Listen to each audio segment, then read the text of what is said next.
سلام، به اولین ویدیو یوتیوب ما خوش اومدین. ما تصمیم گرفتیم که خب خیلی باحاله که ما که شروع می‌کنیم هایک کردن، چالش‌ها، قشنگی‌های هایک اومدن توی واشنگتن رو با شما به اشتراک بذاریم. مرجان حرفی داری برای گفتن؟ آره این دومین هایکش اومدیم. قبلی رفتیم یخ بود تو فاصله، جالبیش اینه که فاصله 20 دقیقه اینجا بود. یعنی ما یه پیچ رو که رست کردیم رسیدیم به این هایک بعد از یه رو و همطور که می‌بینیم هیچ اثری از برف و یخ نیست و خیلی راحت می‌تونیم هایکمون رو انجام بدیم. البته که ما با مرجان یه عالمه هایک رفتیم. منظورش دومین هایکی که اومدیم، امروز دومین هایکی که اومدیم، وگرنه تجربه هایک زیاد داریم اینجا.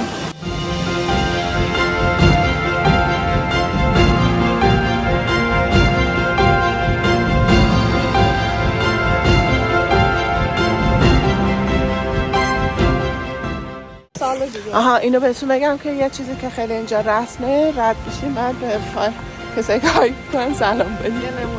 یه نمونهشو همین الان میبینیم. Morning. Howdy.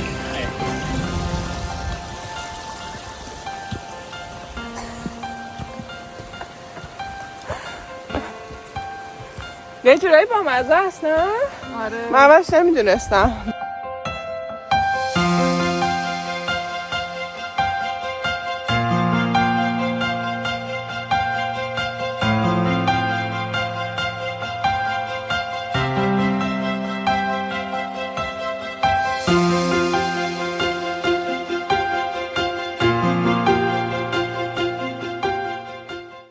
من نمیتونم اینو کات کنم، دستم میاد. عجب هوایی بود. میگه گاز بگیرم بندازم بعد تو ظرف با کنم. غذا از این سخت نبود درست کنم جلی هایش. کباب بگیر باید سالاد شیرازی. احسان این نمیدونی با کی طرفه. احسان اینطور نمیشه. مجبورم مگه نون رژیمی چشه؟ اینجا دو سر حرف پروتئین. آره یه ذره من کوچه کاکائو تو شکلات.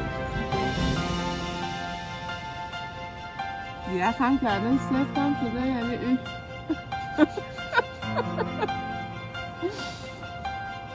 یه ظرفایی هستش که میزنی و غذا گرم میکنه از اینا برگیاره. دیگه ببخشید ما دستکش ندارم دارم میبینم غذا امیدت بعد مذرف کنیم. میگم بقید تا بجو کلن به جای من بگو و هم مثل این کبوتر هست میریزن تو فرم